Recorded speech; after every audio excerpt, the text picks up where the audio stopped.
And then she says, the beautiful land here is a gift. Weddings and other events where people eat together and enjoy each other's company is part of celebrating our resources. It gives people a deeper appreciation for the land and its preservation that one gets out of just simply looking out of a car window. It was a spectacular day. I wouldn't have traded it for any other experience. My wedding brought economic benefits to our county. It provided work and business and educated local guests to help inspire preservation. I am not an ag landowner nor a wedding vendor.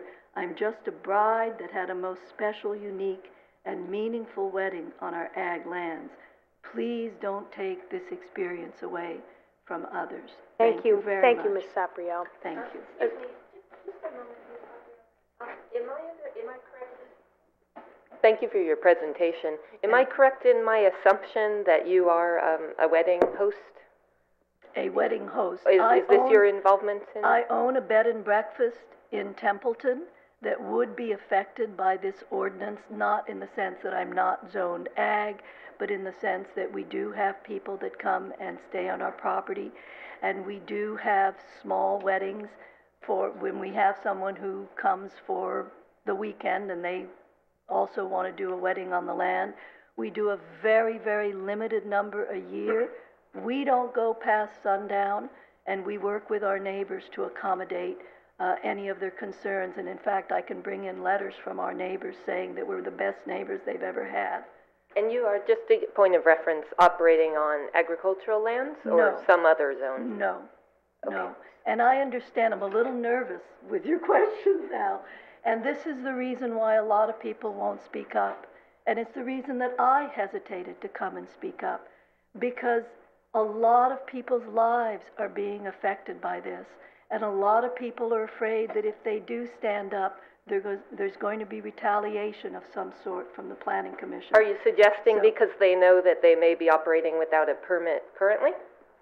I am not suggesting anything. When I opened my bed and breakfast, I spoke to the county and I asked them about this issue because it became very clear very quickly that with 2 rooms, I wasn't going to be able to pay the rent.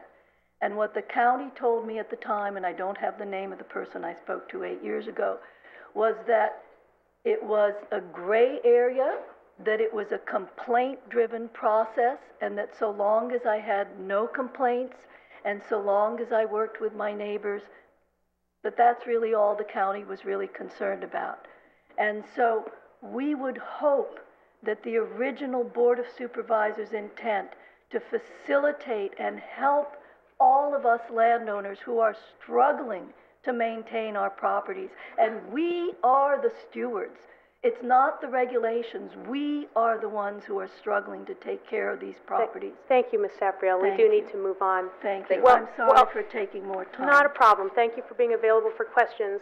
While Ms. Picciuto is coming to the podium, I just do want to assure Ms. Sapriel and others that in no way and under no circumstances would any member of this commission or staff take any sort of hostile action against individuals as a result of this hearing. I just want to put that to rest. And to say, Ms. Sapriel, that I believe Commissioner Wyatt's questions the point of them was to understand how this ordinance may or may not affect you, because I think it's our concern that there are people, while there are people who absolutely would be affected by this ordinance, there are other people who would not be affected by this ordinance who think that they may be. And I think we're trying to get clarity on the differences there. So that was not a persecutorial question, that was an elucidating question, if you will. Thank you. We can't really get into a dialogue with the audience. I just did want to clarify for anyone who felt uncomfortable with that exchange.